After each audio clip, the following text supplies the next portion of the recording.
자리에서 일어나셔서 함께 찬양으로 예배자에 나아가도록 하겠습니다.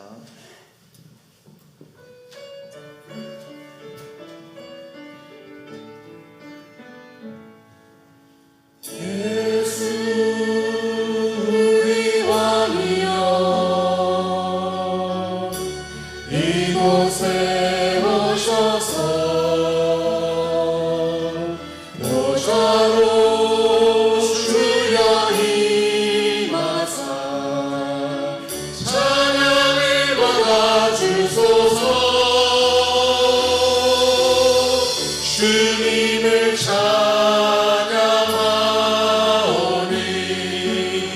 주님을 경배하오니 왕이신 예수여 오셔서 좌정하사 다스리소서.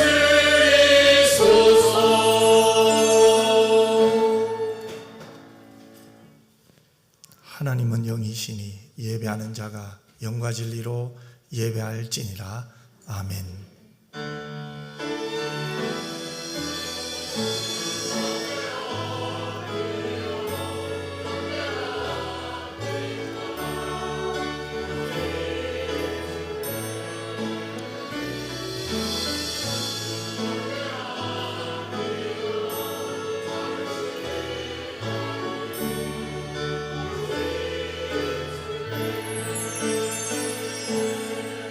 사랑 많으신 아버지 하나님, 고맙고 감사합니다.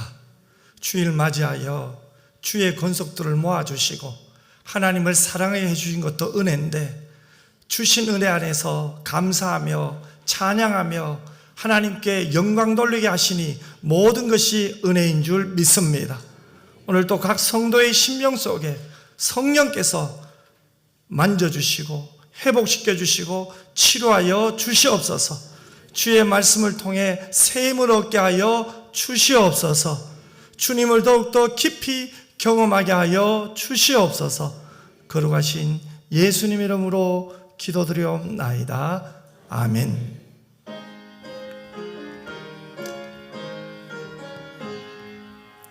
만복의 근원 하나님, 온 백성 찬송 드리고 조천사여 찬송하세. 찬송 성부 성자 성령. 아멘.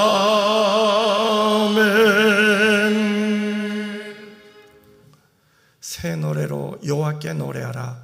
온 땅이여 여호와께 노래할지어다. 그의 이름을 송축하며 그의 구원을 날마다 전파할지어다.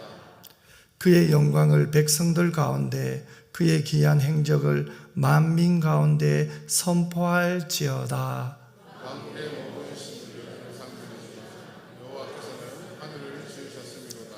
존귀와 위엄이 그의 앞에 있으며 능력과 아름다움은 그의 성소에 있도다. 아름답고 거룩한 것으로 여호와께 예배할지어다. 온 땅이여 그 앞에서 떨지어다. 하늘은 기뻐하고 땅은 즐거워하며 바다와 거기에 충만한 것이 외치고, 그때 숲의 모든 나무들이 여호와 앞에서 즐거이 노래하리니 그가 의로 세계를 심판하시며 그의 진실하심으로 백성을 심판하시리로다. 아멘. 전능하사 천지를 만드신 하나님 아버지를 내가 믿사오며 그 외아들 우리 주 예수 그리스도를 믿사오니, 이는 성령으로 잉태하사 동정녀 마리아에게 나시고 본디오 빌라도에게 고난을 받으사 십자가에 못 박혀 죽으시고 장사한 지 사흘 만에 죽은 자 가운데서 다시 살아나시며 하늘에 오르사 전능하신 하나님 우편에 앉아 계시다가 저리로서 산 자와 죽은 자를 심판하러 오시리라. 성령을 믿사오며 거룩한 공예와 성도가 서로 교통하는 것과 죄를 사하여 주시는 것과 몸이 다시 사는 것과 영원히 사는 것을 믿사옵나이다. 아멘.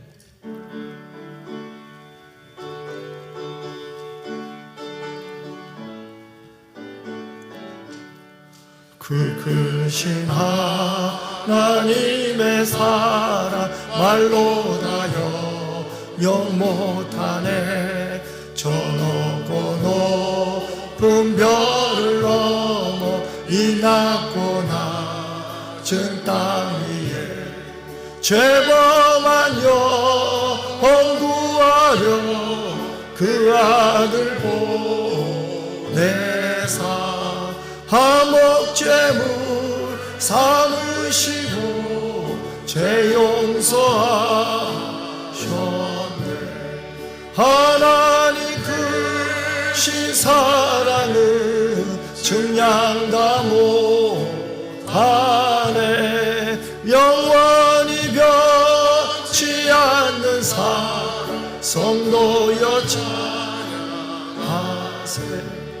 괴로운 시절 지나가고 땅 위에 영화세할 때 주 믿지 않던 영혼들은 큰 소리 외쳐 울어도 주 믿는 성도들에게 그 사랑 베푸사 우리의 죄 사했으니 그네 잊을까. 하나님 크신 사랑을 증량다 못하네. 영원히 변치 않는 사랑 성도여 찬양하세. 하늘을 두루마리 산 바다를 몸을 삼아도 한없는 하나님의 사랑 다리로 탈 수 없겠네. 하나님의 크신 사랑 그 어찌 닿았을까.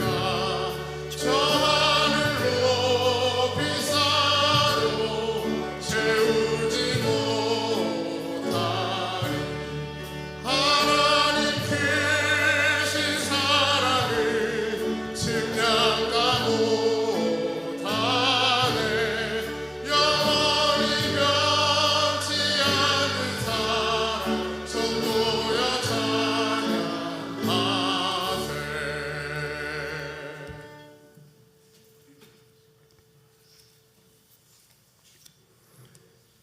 우리들이 약할 때 강함 주시고 슬플 때 위로해 주시고 근심 걱정이 있을 때 해결할 수 있도록 도와주시는 아버지 하나님 참으로 감사를 드립니다.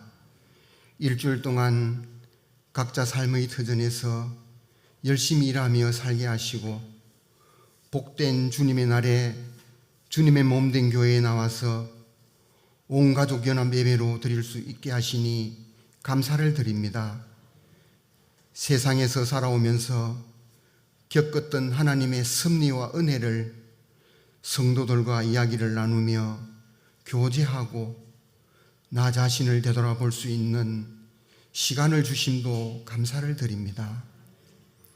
주위를 돌아보며 이웃을 생각하게 하시고 내 마음대로 평가하고 판단하지 말고 아버지 하나님의 관점으로 바라볼 수 있도록 성령님께서 인도하여 주시옵소서. 모든 것을 결정하기 전에 주님의 도움을 구하는 지혜 있는 성도들이 다 되게 하여 주시옵소서. 사랑의 하나님, 연약하고 부족한 우리가 이 자리에 모여 예배드리면서 우리가 지은 모든 죄와 허물을 회개하고 용서를 구하며 하나님의 은혜와 사랑을 고백하는 자리가 되기를 원합니다. 온 성도들이 추석 명절 연휴를 맞이하여 오고 가는 걸음 안전하게 보살펴 주시고 만남의 기쁨도 주시고 가족 간의 대화가 더 풍성하게 하셔서 잘못된 오해와 생각들을 풀고 사랑으로 회복될 수 있도록 도와주시옵소서. 성도들 가족이 모이는 자리에 하나님의 사랑과 복음이, 기도와 축복이 중심이 되게 하시고, 복음을 모르는 가족과 친척들이 있다면 예수님의 사랑을 전하여 구원의 확신과 천국의 소망을 전하는 자리가 되게 하여 주시옵소서. 고향 방문으로 참석하지 못한 믿음의 형제 자매, 개인 사정으로 참석하지 못한 교우들이 있습니까? 어느 곳에 있든지 주님을 생각하며 기도하게 하시고 다음부터는 함께 예배드릴 수 있도록 도와주시옵소서. 이제 아침 저녁으로 제법 쌀쌀한 날씨가 이어지고 있습니다. 성도들 감기 걸리지 않도록 살펴주시고 풍성한 결실의 계절을 맞아 우리의 신앙도 한 번 더 점검하며 다듬어가는 시간이 되게 하시고, 성경을 가까이 하여 말씀 중심으로 살아가는 교우들이 다 되게 하여 주시옵소서. 우리가 계획하고 기도하는 모든 것들이 주 안에서 가장 아름다운 것으로 열매를 맺게 도와주시옵소서. 마음과 육체적으로 고난과 고통 속에서도 주님을 만나는 귀한 신앙 체험을 하게 하셔서 새 소망과 천국의 기쁨의 삶으로 변화되어 감사의 고백이 차고 넘칠 수 있도록 도와주시옵소서. 날마다 교회와 성도들을 위해 기도하고 애쓰시는 교육자들을 성령의 권능으로 붙잡아 주셔서 맡은 책임을 잘 감당하게 하시며 가정의 행복과 평안과 희망이 가득할 수 있도록 도와주시옵소서. 이제 말씀을 듣습니다. 담임 목사님 전하시는 말씀으로 주님의 뜻을 잘 분별하게 하시고 약하고 상한 심령이 치유되고 회복되는 말씀이 되게 하여 주시옵소서. 찬양과 악기로 영광 올려드리는 찬양을 기쁘게 받아주시고 예배를 위해 헌신하시는 모든 분들에게 한없는 복으로 채워 주시옵소서. 우리를 보혈의 피로 구원하여 주신 예수 그리스도 이름으로 기도하옵나이다. 아멘.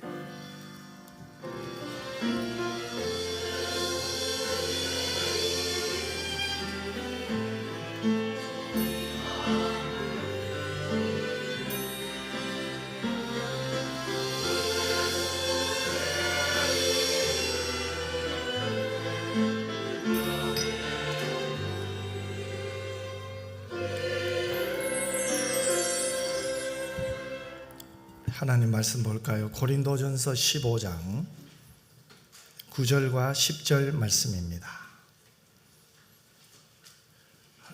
제가 낭독해 드리겠습니다. 나는 사도 중에 가장 작은 자라. 나는 하나님의 교회를 박해하였으므로 사도라 칭함 받기를 감당하지 못할 자니라.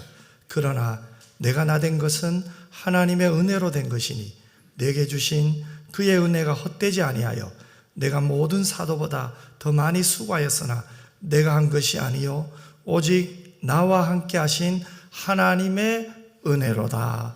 아멘. 하나님 앞에 정성껏 드린 헌금을 봉헌하겠습니다.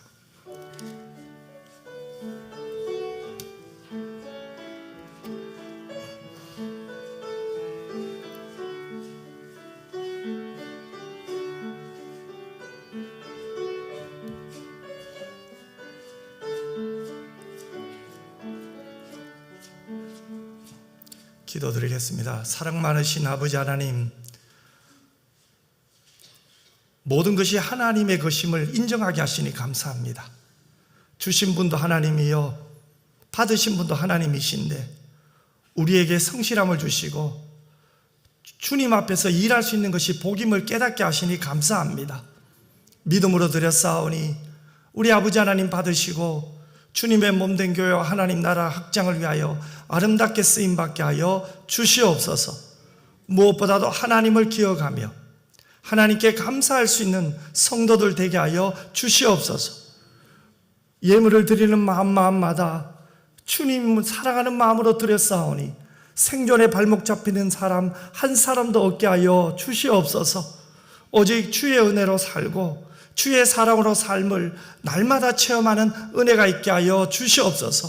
오늘 또 도와주실 하나님이 내일 또 도와주실 줄 믿는 믿음으로만 살게 하여 주시옵소서.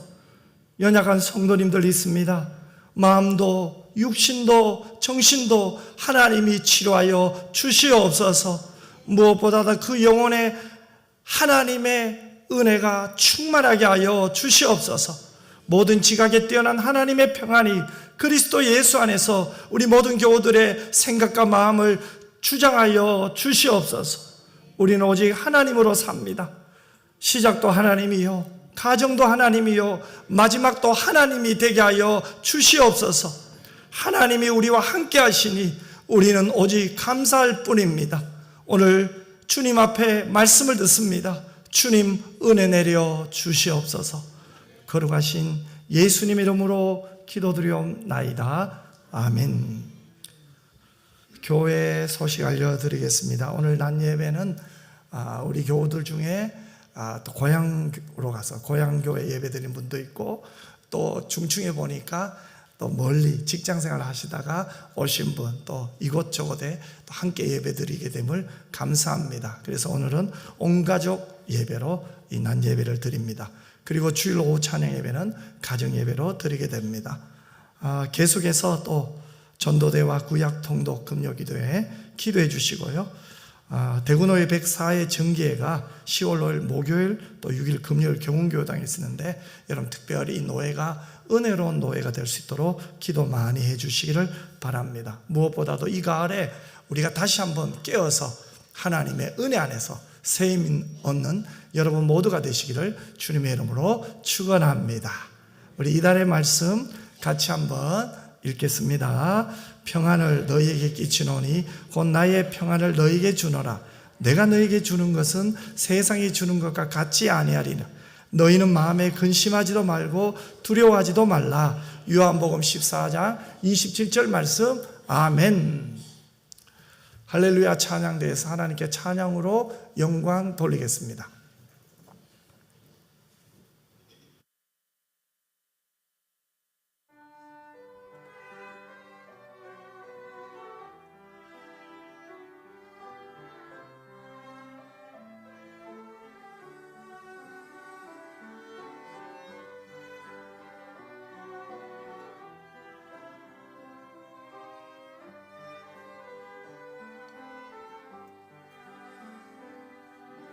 예수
이렇게 온 가족이 또 함께 예배 드리는 것이 좀 우리에게는 기쁨이고 하나님께는 영광이 될 줄 믿습니다.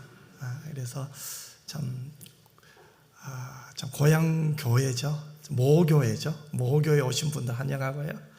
또 우리 성도님들 사랑하고 축복합니다. 우리 옆 사람에게 우리 믿음으로 우리 한번 축복했으면 좋겠어요. 참 잘 나오셨습니다. 큰 은혜 받으세요. 특별히 오늘 이렇게 온 가족이 이렇게 함께 예배 드렸는데요. 저기 중층에 보니까 우리 부모님들을 모시고 온 분들도 계시네요. 참 이렇게 오늘 우리 부모님들이 예수님 만났으면 좋겠어요. 예수님 꼭 만났으면 좋겠습니다. 지그지글러의 책을 보면 이런 이야기가 나와요. 하루는 왕이 현인들을 불러서 세상의 지혜를 정리해 오라고 명령을 했습니다. 현인들은 이 세상의 지혜를 다 모아 12권의 책으로 만들었어요. 그랬더니 왕이 분량이 너무 많다는 거예요. 그러니 조금 더 줄여오라고 명령을 했습니다. 그래서 12권을 한 권으로 줄였어요. 그런데 왕은 이것도 많으니 더 줄이라고 이야기합니다. 그래서 줄이고 줄여서 한쪽이 되었습니다. 그러나 왕은 그것도 많으니 한두 마디로 줄이라고 합니다. 그래서 12권의 내용을 한마디로 줄였더니 세상에 공짜는 없다는 말로 요약이 되었습니다. 여러분, 세상의 지혜를 다 짜서 만든 그 대답이 뭡니까? 세상에는 공짜는 없다는 거예요. 그렇다면 여러분, 성경을 모아서 한마디로 요약하면 어떤 말이 나올까요? 바로 은혜라고 할 수 있을 거예요. 성경을 보면은 피가 나옵니다. 그 피는 의인을 위해서도 선인을 위해서도 아니에요. 바로 죄인을 위해서 예수님께서 십자가에 흘리신 피가 나옵니다. 그렇다면 성경이 가르치는 복음은 가치 없는 인생에게 주어지는 호의죠. 십자가의 사랑 이야기가 바로 성경이 우리에게 가르치는 이야기입니다. 그런데 그 십자가의 사랑, 우리 인생에게 주어지는 그 호의는 원인이 없어요. 의도, 선행도, 의인도, 선인도 없습니다. 그런데도 원인도 없이 결과가 주어졌네요. 받을 만한 자격이 없는 사람에게 은혜로 주어진 것입니다. 그것이 뭡니까? 값없이 받은 구원이죠. 여러분, 우리는 값없이 구원을 받은 줄 믿습니다. 오직 은혜로 구원받는다는 진리를 가르쳐주는 대표적인 성경 구절이 있죠. 우리가 너무 잘 알고 있어요. 에베소서 2장 8절과 9절 말씀이죠. 우리 같이 한번 한 목소리 읽었으면 좋겠습니다. 너희는 그 은혜에 의하여 믿음으로 말미암아 구원을 받았으니 이것은 너희에게서 난 것이 아니요 하나님의 선물이라. 행위에서 난 것이 아니니 이는 누구든지 자랑하지 못하게 함이라. 아멘. 여러분, 성경은 우리에게 무엇을 말씀하고 있나요? 공짜는 있다는 거예요. 세상은 공짜가 없다고 말하지만 성경은 우리에게 공짜는 있다는 거죠. 하나님이 우리를 택하셨습니다. 예정하셨습니다. 우리를 자녀 삼으셨습니다. 우리에게 은혜를 주셨습니다. 우리의 죄를 용서해 주셨습니다. 우리를 구원해 주셨습니다. 우리로 하여금 하나님의 영광이 되게 하셨고 하나님의 찬송이 되게 하셨습니다. 한마디로 그리스도 안에서 하늘에 속한 모든 신령한 복을 우리에게 주셨어요. 이 모든 것이 우리의 노력이 아니죠. 우리 안에 선한 것이 있어서도 아니에요. 하나님의 기쁘신 뜻대로 우리에게 허락된 것이죠. 이 모든 것이 하나님의 은혜입니다. 오래전 싱가포르에서 경제학자들이 모인 국제회의가 있었습니다. 이때 많은 사람들이 한국의 경제학자들에게 질문을 합니다. 당신의 나라는 6.25 전쟁을 거쳤고 일제 식민지의 그 긴 세월에 고난이 있었음에도 불구하고 어떻게 이렇게 한순간에 경제가 발전이 되었나? 그 질문을 받은 한국 학자들이 이런 대답을 했다고 합니다. 어떤 학자는 우리 한국에는 교육에 많이 힘썼습니다. 그러자 그 말을 들은 사람들 중에 인도 경제학자가 자신이 한국에 가서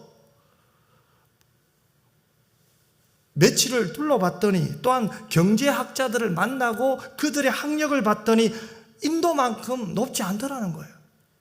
자신들은 적어도 경제학자 명함을 내밀 정도가 되면 최소한 옥스퍼드나 케임브리지에 박사학위를 갖고 있다는 거예요. 그런데 한국의 경제학자를 보니까 그렇지가 않더라는 거예요. 그러자 이번에는 경제개발 5개년과 저임금이 성공의 원동력이 되었다고 말을 했습니다. 그러자 스리랑카에 있던 경제학자가 말하기를 우리는 50불이면 한 달에 일할 수 있다고. 우리는 저임금을 줘도 일할 사람이 너무너무 많다고. 그렇다면 저임금으로도 한국의 경제가 발전된 것도 아니잖아요. 교육으로도 저임금으로도 되지 않았습니다. 그런데 한국에 돌아온 한 학자 중에 예수 믿는 사람이 있었어요. 그가 주일날 교회에 가서 담임 목사님에게 이 이야기를 했더랍니다. 그러자 목사님이 그 말을 듣더니 씩 웃으면서 이렇게 말했대요. 집사님, 그것은요 하나님께서 해주신 거예요. 하나님께서 우리나라에 은혜를 내려주신 거예요. 여러분, 하나님이 하셨다, 하나님이 도우셨다, 하나님이 호의를 베풀어 주셨다, 그것이 은혜잖아요. 여러분, 은혜란 말은 받을 자격도 없는 사람에게 아무런 조건도 없이 주시는 하나님의 선물이란 뜻입니다. 그것은 노력의 대가가 아닙니다. 값없이 받은 선물이에요. 여러분, 그 선물이, 그 은혜가 오늘 우리 교회를 여기까지 오게 한 줄 믿습니다. 그 은혜가 여러분의 삶을 오늘까지 붙들어 준 줄 믿습니다. 그 은혜가 우리와 함께 하는 한 우리는 결코 염려하거나 두려워할 필요가 없어요. 오늘 본문에 보면 자기의 삶 전체가 하나님의 은혜라고 고백한 한 사람의 증언을 듣게 됩니다. 그는 이렇게 말하죠. 우리 9절과 10절 말씀, 우리 사도 바울의 고백을 한번 들어볼까요? 그가 어떻게 말합니까? 같이 읽겠습니다. 나는 사도 중에 가장 작은 자라. 나는 하나님의 교회를 박해하였으므로 사도라 칭함받기를 감당하지 못할 자니라. 그러나 내가 나된 것은 하나님의 은혜로 된 것이니 내게 주신 그의 은혜가 헛되지 아니하여 내가 모든 사도보다 더 많이 수고하였으나 내가 한 것이 아니요 오직 나와 함께 하신 하나님의 은혜로다. 아멘. 여러분, 바울은 계속해서 반복해서 은혜라고 말하고 있습니다. 자신이 주의 일을 한 것도 은혜고 자신이 수고한 것도 은혜라는 거예요.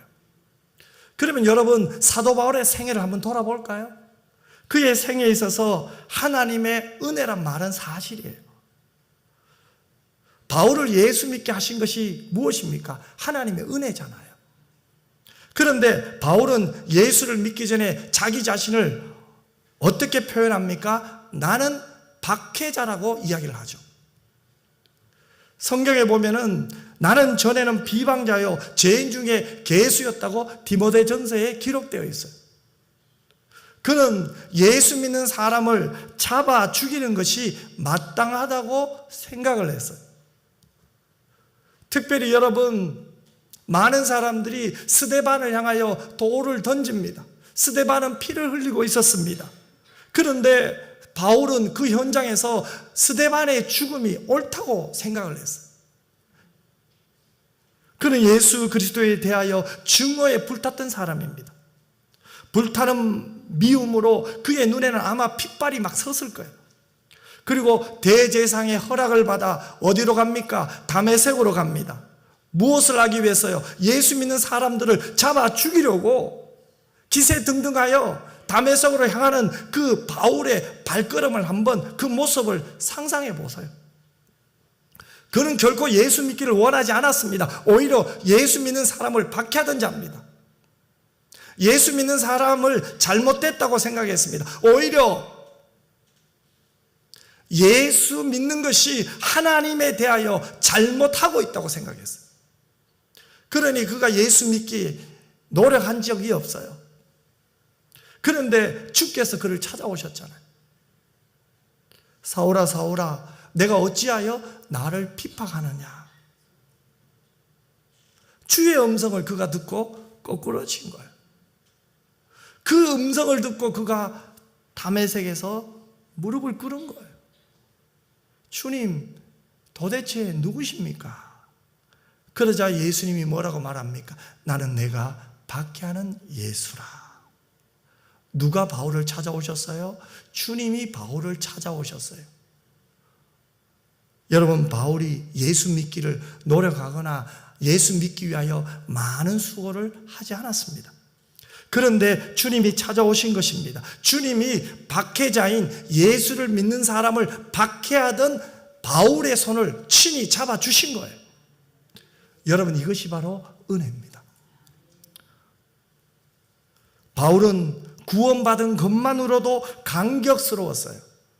그런데 그를 불러주신 주님은 그에게 사명까지도 주셨잖아요.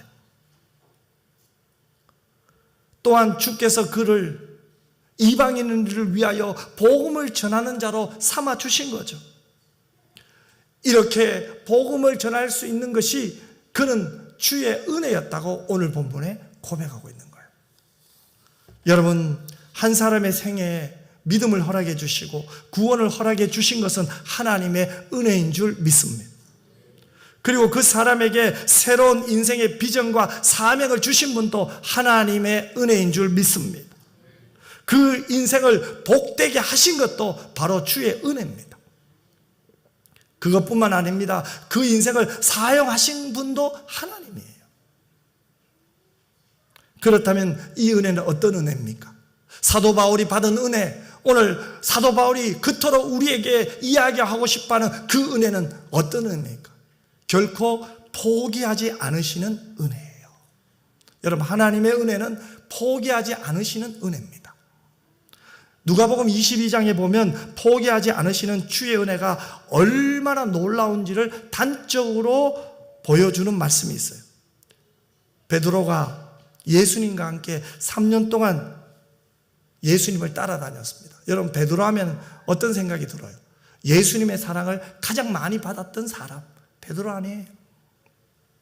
예수님은 그를 어느 곳에나 꼭 데리고 다녔습니다. 변화산에도 데리고 다녔어요. 겟세마네 동산에서 마지막 하나님 앞에 십자가를 앞두고 기도할 때도 베드로는 데리고 다녔어요. 베드로 보고 깨어 기도하라고 말할 정도였습니다. 그뿐만 아닙니다. 베드로는 예수님의 절대적인 신뢰를 공개적으로 받은 사람입니다. 많은 제자들 앞에서 예수님이 베드로에게 어떻게 말했습니까? 내가 너의 고백 위에, 너의 신앙 고백 위에 나의 교회를 세우리라고 말씀하셨어요. 그런 베드로가 어떻게 변합니까? 예수님이 붙잡혀서 이제 십자가를 치게 되자, 즉 십자가의 죽음을 앞두게 되자 베드로는 구경꾼이 되어 멀찍이 따라갑니다. 그리고 예수님이 체포되는 그 법정에 있는 바로 그 뜰에서 베드로는 예수님을 한 번도 아니고 3번이나 부인하였습니다. 한마디로 예수님을 철저하게 배반한 거예요. 그런데도 다음 순간 베드로는 밖에 나가 심히 통곡하며 자신의 잘못을 회개하고 돌이킬 수 있는 회복의 기회를 얻잖아요. 베드로의 착한 마음 때문에 그랬을까요? 저는 아닌 것 같아요. 베드로가 회개하고 돌이킨 결정적인 계기는 그가 부인하는 그 순간에 번개처럼 스쳐가는 생각이 있었습니다. 그것은 바로 주님의 말씀이에요. 베드로야, 내가 오늘 닭 울기 전에 나를 3번 부인하리라. 그 주님의 말씀이 그에게 스쳐 지나갔던 거예요. 여러분, 이 말씀은 베드로가 누구보다 나는 예수님께 충성을 다합니다, 나는 예수님을 누구보다 사랑합니다, 큰 소리 칠 때 예수님이 베드로에게 한 말씀이에요. 주여, 내가 주와 함께 오게도 죽는데도 함께 가기를 원합니다. 그렇게 소리칠 때예요. 장담할 때예요. 주님에 대한 신뢰, 주님에 대한 충성, 주님에 대한 사랑을 자신하고 있을 때 들었던 말씀 아닙니까? 그렇게 큰 소리 칠 때도 예수님은 이미 베드로가 잠시 후에 그분을 배신할 것을 이미 알고 있었어요. 그리고 베드로의 그런 배반을 바라보면서 예수님은 베드로에게 이렇게 말씀했어요. 누가복음 22장 31절과 32절에 보면 이 말씀이 나와요. 우리 같이 한번 읽겠습니다. 시몬아, 시몬아, 보라, 사단이 너희를 밀가부르듯 하려고 요구하였으나 그러나 내가 너를 위하여 내 믿음이 떨어지지 않기를 기도하였노니 너는 돌이킨 후에 내 형제를 굳게 하라. 아멘. 여러분, 놀랍지 않아요? 예수님은 철저하게 자신을 배반하고 떠나가 버릴 베드로를 놓고 그에게 다시 돌이키고 회복시키실 그런 대책을 이미 세워놓으신 거예요. 배신할 사람을 미리 제거해 버려야 되잖아요. 그래야 배신을 모면할 대책이잖아요. 그런데 그렇지 않았어요. 베드로를 다시 이렇게 세울 대책을 주님이 세우신 거예요. 너 배신자야, 너 어떻게 그럴 수 있니? 그렇게 말씀하지 아니하시고 배반할 베드로를 다시 회복시키실 대책을 주님은 세워놓으신 거예요. 그리고 그 일을 위하여 심지어는 다구는 소리까지 동원하신 분 아니에요. 여러분, 이것이 바로 베드로를 포기하지 않으셨던 주님의 사랑이었습니다. 그 사랑이 오늘 여러분과 저에게 있다는 것을 믿으시기를 바랍니다. 베드로는 자신의 생명이 위협을 받을 상황이 오자 즉각 예수님을 포기해버렸습니다. 하지만 예수님은 베드로가 자신을 배반할 때도 그를 포기하지 않으셨습니다. 여러분에게 한번 적용해 보십시오. 여러분의 삶의 현장에서 부딪히는 여러 어려움 앞에서 우리는 시도 때도 없이 주님과의 관계를 포기해버릴 때가 너무너무 많아요. 바빠서 기도 못해요. 힘들어서 기도 못해요. 어려워서, 속상해서, 교인들에게 상처받아서 우리는 주님과의 관계를 포기해버릴 때가 한두 번이 아니었어요. 하지만 그런 우리에게도 주님과 멀리 떨어져서 영적으로 무너져가는 우리를 포기하지 않으시고 기도하시는 주님이 계신다는 사실을 믿으시길 바랍니다. 베드로를 위하여 기도하셨던 주님이 지금도 하나님 보좌 우편에서 우리를 위하여 기도하고 계신다는 거예요. 여러분, 이것이 얼마나 우리에게 큰 위로가 되고 용기가 되고 힘이 됩니까? 사람은 배신할 수 있습니다. 하지만 영원히 우리를 사랑하시는 분, 결코 포기하지 않고 끝까지 배신한 우리를 붙드시는 분은 주의 은혜인 줄 믿으시길 바랍니다. 여러분, 우리가 예수를 믿고 그분을 깊이 알아갈수록 더욱더 분명해지는 고백이 뭡니까? 포기하지 않으시는 주의 은혜로 내가 지금 살고 있다는 사실이에요. 오늘 우리가 이 예배당에 앉아 있는 것, 오늘 지금 우리가 주의 말씀을 듣고 있는 것, 오늘 우리가 호흡하며 오늘 우리가 하나님을 찬송하며 하나님께 감사할 수 있는 모든 것이 포기하지 않으시는 주의 은혜가 있었음을 믿으시길 바랍니다. 우리가 베드로잖아요. 우리가 예수를 믿으면서 우리가 주님에 대해서는 얼마나 많이 따졌습니까? 왜 내게 이런 일이 일어납니까? 내가 다른 사람보다 못 살았습니까? 내가 다른 사람보다 정직하지 않았습니까? 내가 다른 사람보다 성실하지 않았습니까? 내가 얼마나 열심히 살았는데 왜 이런 일이 내게 일어납니까? 우리는 사람과 비교하면서 내 믿음을 바라고 주님 앞에 얼마나 이야기를 했습니까? 주님이 내게는 이러시면 안 되잖아요, 주님. 때로는 주님 앞에 섭섭할 때도 있었잖아요. 주님의 마음을 몰라서 그럴 때도 있었을 것이고, 주님의 뜻을 이해하지 못해서도 그럴 수 있었으리라 생각이 됩니다. 왜요? 우리는 유한하고요. 우리는 연약하기 때문에 그래요. 하지만 그런 연약한 우리를 포기하지 않으시고 지금도 우리를 붙드시며 우리를 위하여 기도하고 계시는 주님이 계신다는 것을 믿었으면 좋겠습니다. 우리가 주일마다 고백하는 사도신경의 신앙 고백이 뭡니까? 하나님 보좌 우편에서 우리 예수님은 지금도 우리를 위하여 친히 간구하고 계시는 줄 믿습니다. 그러므로 우리는 포기하지 않으시는 주의 은혜가 나를 붙들고 있다는 사실을 결코 잊어버리면 안 돼. 이 주님의 은혜를 잊어버리면 우리는 불평이 나와요.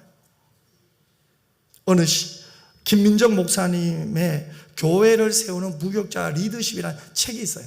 그 책 안에 이런 이야기가 있어요. 어느 시골에 시어머니를 모시고 사는 며느리가 있었습니다. 그런데 시어머니가 이제 해갑이 지나면서부터 며느리가 자신에게 먹을 것을 적게 준다면서 우리 며느리 변해서 계속 불편하며 아들에게 하소연을 했습니다.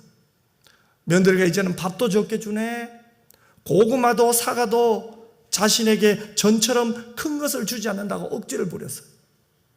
그런데 하루는 초등학교 다니는 손자가 학교에서 이 돋보기로 관찰 실험을 하다가 할머니에게 돋보기 안경을 사드리면 좋겠다고 생각이 들었어요.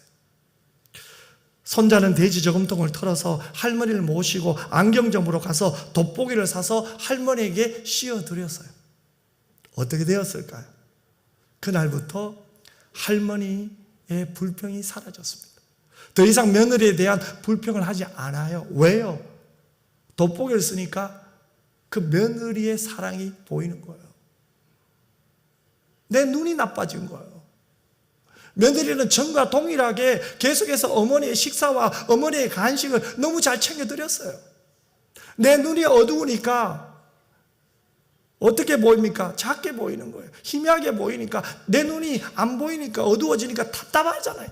내 속이 답답하니까 자꾸 불평이 나온 거예요. 그날부터 할머니의 불평은 사라지고 예전처럼 화목한 집안이 되었다는 이야기입니다. 여러분, 상황은 달라지지 않았습니다. 그런데 잘 보이는 안경을 쓰니까 문제가 해결된 것입니다. 여러분, 지금도 여전히 공급되고 있는 하나님의 은혜를 믿으십니까? 포기하지 않는 그분의 사랑을 믿으십니까? 그렇다면 우리의 한숨을 그치고 은혜의 하나님을 바라보는 여러분이 되시기를 바랍니다. 하나님의 은혜가 우리를 절망과 한숨 속에서 이기게 하시는 거예요. 우리는 하나님의 은혜를 신뢰해야 됩니다. 지금까지 지내온 것이 주의 크신 은혜임을 믿는다면 우리는 앞일에 대해서도 하나님을 신뢰할 수 있어야 됩니다. 내일을 내가 잘 몰라도 은혜의 하나님을 신뢰하면 내일을 기대할 수 있잖아요. 여기까지 도우신 하나님이 앞으로도 여러분을 도와주실 줄 믿습니다. 여러분을 붙들어 주실 거예요. 회복시켜 주실 거예요. 메울 수 없었던 마음의 상처의 웅덩이를 누가 메워주실 것입니까? 여러분, 이번 명절에 아마 여러분들이 가족과 친척들과 많은 이야기도 하고 또 좋은 시간도 보내고 또 맛있는 음식도 많이 먹었을 거예요. 그런데 여러분, 이상해요. 이렇게 좋은 시간을 보내고 돌아갈 때 마음이 또 허전한 것이 인생이에요. 우리 인생은 채워도 참된 만족은 없어요. 특별히 뉴스를 보면은 안타까운 소식이 있잖아요. 명절에 그 가정이 화목한 가정에서 사고가 나는 경우도 있어요. 이것은 단적으로 무엇을 의미합니까? 인간의 마음은 아무리 채워도 만족이 없다는 거예요. 물질로, 건강으로, 사람으로, 사랑으로 한계가 있어요. 우리 인간의 마음에는 오직 하나님만이 채워주실 수 있습니다. 행여나 여러분, 오늘 이 시간에 여러분이 세상의 것들로 여러분의 마음을 채우려고 한다면, 여러분의 마음을 행복하게 한다면 그것을 좀 내려놓고 포기하고 주의 손을 붙들기를 주의 이름으로 축원합니다. 하나님의 은혜를 붙드세요.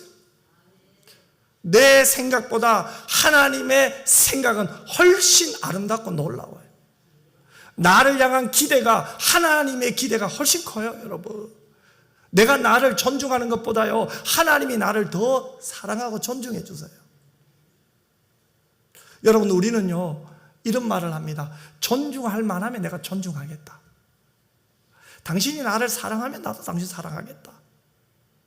하지만 여러분, 우리 하나님은요, 우리가 존중할 만해서 존중하는 게 아니에요. 우리가 사랑할 만해서 사랑하는 게 아니에요. 그럼에도 불구하고 우리를 끝까지 사랑하시는 분이에요. 너는 내 자녀야. 우리를 고아와 같이 절대로 버려두지 않아요. 아들아 딸아 안심하라, 두려워 말라, 내가 너의 하나님이라. 여러분, 우리가 이 음성을 들어야 돼요. 우리가 세상의 소리를 들을 때 얼마나 낙심이 됩니까? 우리의 낙심의 대부분 어디에 있습니까? 누구의 소리입니까? 주님의 음성입니까? 세상의 소리입니까? 세상의 소리 때문에 우리가 낙심해요. 세상의 소리 때문에 걱정하고 세상의 소리 때문에 염려하잖아요. 우리는 이 세상의 소리를 귀를 좀 닫았으면 좋겠어요. 하나님의 음성에 귀를 좀 열었으면 좋겠어요. 저는 믿습니다. 여기까지 도와주신 하나님의 은혜를 우리가 믿고 신뢰한다면 하나님은 기뻐하실 것 같아요. 여기까지 도와주시고 여기까지 붙들어 주신 하나님께서 내일도 붙들어 주실 줄 믿습니다. 회복시켜 주실 줄 믿습니다. 메울 수 없었던 마음의 상처의 웅덩이를 우리 하나님께서 회복시켜 주실 줄 믿습니다. 잠 못 이루시는 하나님의 저자 파머 친첸 목사님이 계십니다. 그가 이런 고백을 했어요. 인생이 절박하고 마음이 절망이 차오를 때 하나님께서 다 돌보셔서 해결해 주실 것임을 기억하십시오. 그분은 부서지고 잃어버린 바 된 것을 다시 찾아 세워 주십니다. 인생의 어두운 밤에 당신과 함께 걸어 주십니다. 당신의 날들을 사랑과 선함으로 채우시고 당신의 영혼을 희망으로 채우십니다. 예수님이 못 박히시던 날은 대낮인데도 밤처럼 어두웠습니다. 그러나 그분은 다시 살아나셔서 우리에게 주일의 찬란한 해를 비추어 주셨습니다. 예수님은 어두운 지구에 아침해를 가져다 주셨습니다. 어두운 밤은 영원하지 않습니다. 하나님은 모든 것을 아름답게 회복해 주시는 하나님이십니다. 여러분, 어제도 우리를 도우신 하나님이 오늘 또 우리를 도와주실 줄 믿습니다. 오늘 또 우리와 함께 하신 하나님께서 우리의 앞날도 도와주셔서 우리의 삶 가운데 모든 것이 합력하여 선을 이루시고 결국은 하나님은 영광 받으실 줄 믿습니다. 사랑하는 성도 여러분, 오늘 저는 모든 것이 은혜입니다라는 제목으로 여러분들에게 말씀을 전했어요. 왜 모든 것이 은혜입니까? 은혜는 하나님의 속성이기 때문에 그래요. 하나님은 본성상 은혜 베풀기를 기뻐하시는 분이에요. 시편 112편 4절에 보면 그는 자비롭고 긍휼이 많으며 의로운 이로다고 말씀하고 있습니다. 요엘서 2장 13절에 보면 그는 은혜로우시며 자비로우시며 노하기를 더디하시며 인애가 크시사 뜻을 돌이켜 재앙을 내리지 아니하시나니라고 말씀하고 있어요. 이 놀라우신 은혜, 포기하지 않는 은혜는 단 한 번의 경험으로 끝나지 않습니다. 신자의 삶은 일평생 은혜를 통해 힘을 공급받습니다. 그러므로 여러분, 낙심되는 상황이 오더라도 절대로 낙심하지 마세요. 절대 뒤로 물러서지 마세요. 절대 그 절망의 자리에 주저앉아 있지도 마세요. 주의 손을 붙들고 은혜 하나님을 바라보면 일어나게 될 줄 믿습니다. 그 자리가 오래가지 않았으면 좋겠습니다. 저도 그렇고 여러분도 그렇고 이 절망의 자리에 앉았을 때 있어요. 한숨이 나올 때도 있고요, 속상할 때 있고요, 이해되지 않는 사건 속에서, 예측하지 못했던 환경 속에서 왜 이런가, 왜 이렇게 살아야 하는가, 그런 마음이 들 때가 한두 번이 아니잖아요. 하지만 그 자리에 너무 오래 머물지 마시기 바랍니다. 왜냐하면 그 자리에 주님이 손을 내밀고 계세요. 그 자리에 주님이 여러분을 응원하고 계세요. 격려하고 계세요. 이 주의 손을 붙잡고 믿음으로 일어서는 여러분이 되시기를 주님의 이름으로 축원합니다. 여러분이 어떠한 상황이 있더라도, 베드로처럼 예수님을 배신할지라도 포기하지 않는 주님의 사랑이 여러분을 붙들고 있다면 우리는 회복될 수 있습니다. 우리는 회개하고 주께로 돌아올 수 있습니다. 우리는 주님을 깊이 경험하게 될 줄 믿습니다. 포기하지 않으시는 주님의 은혜를 믿으세요. 그때 우리는 이렇게 고백하게 될 거예요. 모든 것이 은혜였습니다. 모든 것이 은혜입니다. 기도하겠습니다. 사랑 많으신 아버지 하나님, 포기하지 않으시는 하나님의 은혜가 오늘 저희들을 이곳까지 오게 했고, 오늘 우리와 함께 하신 하나님이 내일 또 우리를 돌보시며 붙드시며 우리의 상황과 환경 속에서 주님을 찬양하게 만들어 가실 줄 믿습니다. 합력하여 선을 이루시는 하나님을 믿습니다. 그 하나님을 바라보며 의지하며 신뢰하게 하여 주시옵소서. 거룩하신 예수님 이름으로 기도드려옵나이다. 아멘.